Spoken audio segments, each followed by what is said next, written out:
What's good, No Force Gang? It's your boy EB back at you with another video. So this is about approximately like 2 days before I have to go back to school, at least in New York State. So I want to come out with a short video about how to start / maintain your waves during the school year. So one of the first things that you should do, well, let's start. For starting, if you're first starting, you should definitely pick a pattern.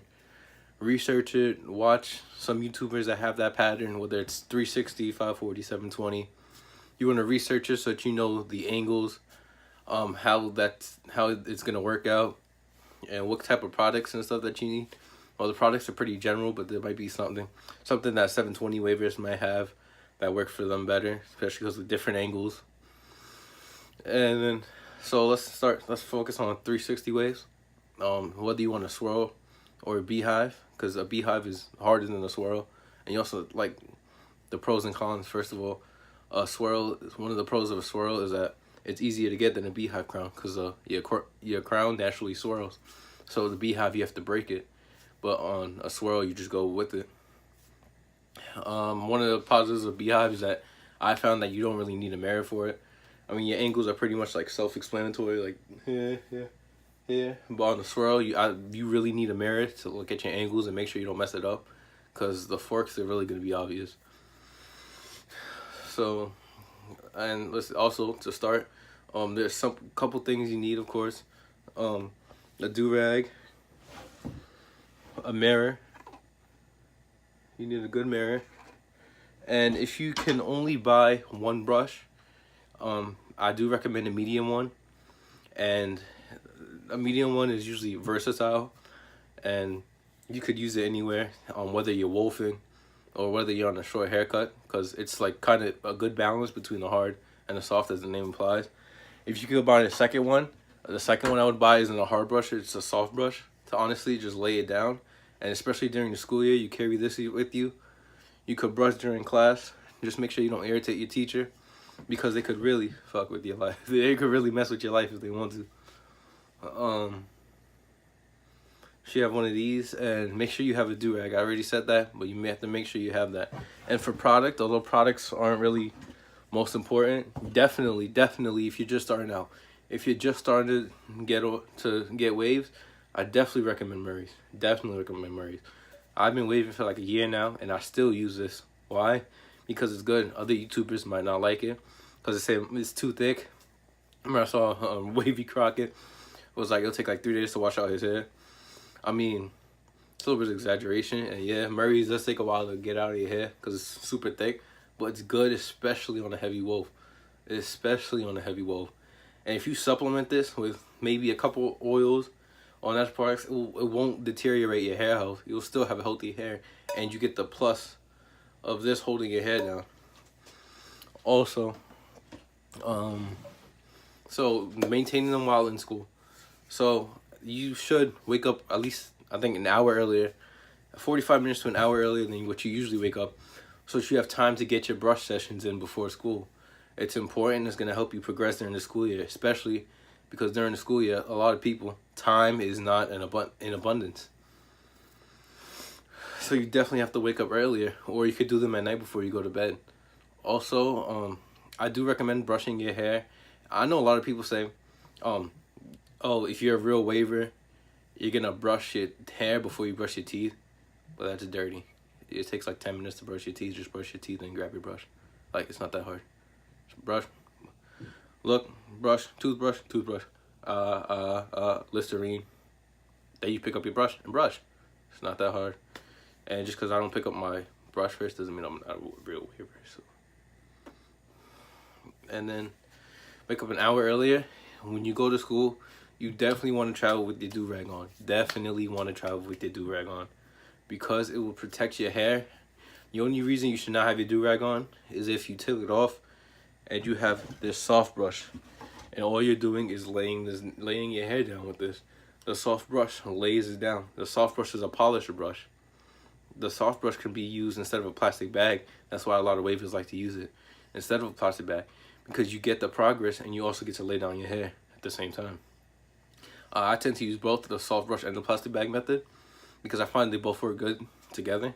because I mean, why wouldn't you want to put a few extra strokes in your head? But that's besides the point. And so let's say you're on the bus, you drive, whatever. If for people who drive, I 100% do not recommend driving and brushing at the same time. I don't, because there's no reason to die for brushing your hair. Especially if you're driving to get there faster, you could just pick up where you left off wherever you are. Because if you're driving, let's say you're driving, oh, I'm brushing my hair, or I'm going down on the side, and then, oh, I need to turn this way. So I'm not paying attention because I'm too busy brushing my hair. I'm like, skirt! And now I'm dead. And all because I wanted to brush my hair while I was driving. But honestly, I shouldn't. I do not recommend it. If you do it, God bless you, I guess.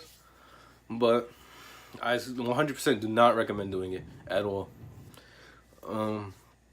So if you're on the bus or something, totally different story. If you're brushing, break out that soft brush, get a good session in, put your do-rag back on. Now, I know this at least applies to New York State, where I live, that when you get into school, you're not allowed to wear do-rags or anything, mostly because, like, gangs affiliation and stuff, like red, blue, yellow, Lion Kings, shit like that, where it's like you're not allowed to wear them. So honestly, I recommend bringing a black do-rag personally, because like I have black hair, so if I wear a black do-rag from a distance, nobody will tell I'm wearing it. But if like Dean tells you to wear it, just take it off. I mean, to take it off, just take it off. I mean, it's not worth getting into something over, because as soon as you turn the corner, you can just put it back on. So it's not that serious. As far as teachers, maybe if you brush in the beginning of the class, maybe towards the end of the class. I don't recommend brushing in the middle of the class, because I'm telling you, teachers and deans can really ruin your life. They can really make things miserable for you if you make things hard for them. So I do not recommend doing that. And then I do recommend like a product like Murray's 360 S curl, what else? Lay Right, Sporting Wave, stuff like that. That'll keep your head down most of the day, because you can't really wear a do-rag the whole day. Plus you want people to see your waves, so it has the shine, the sleekness, and it'll hold your hair down. Let's see what else. As far as when you get out of school, my sports people, I know from personal experience, football players, put a do-rag on under your helmet. I'm telling you, it'll save your waves tremendously. I had a blue one, and I used to put it on my helmet. I was still spinning. You have sweat in your hair, but you still be spinning. I do recommend waiting a little bit until you take it off, but so that your hair dries out. But I mean, you could do whatever you want, I guess.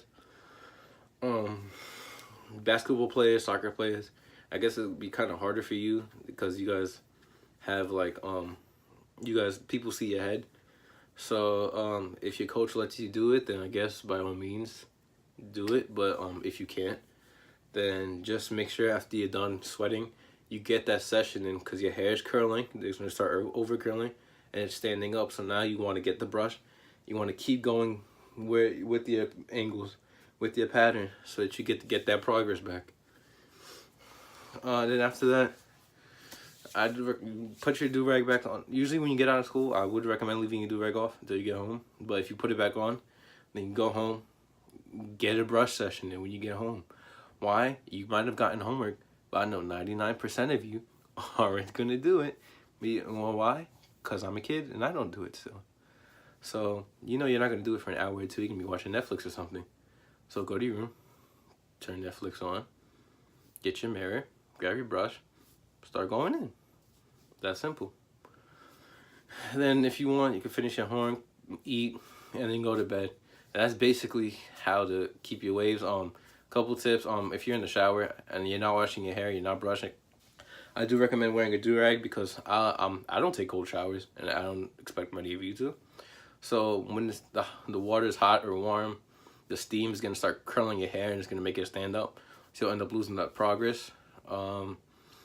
Wash your hair like once a week, once to twice a week.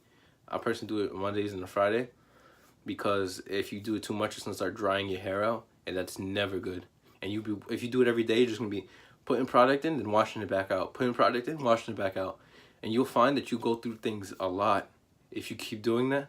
So then, and then you're gonna end up spending more money, more time trying to get a new product after you keep watching it go down the drain. And that's it for now, guys. If you like this, please, if you like what I'm doing, please like, subscribe, and join the No Forks gang. Peace.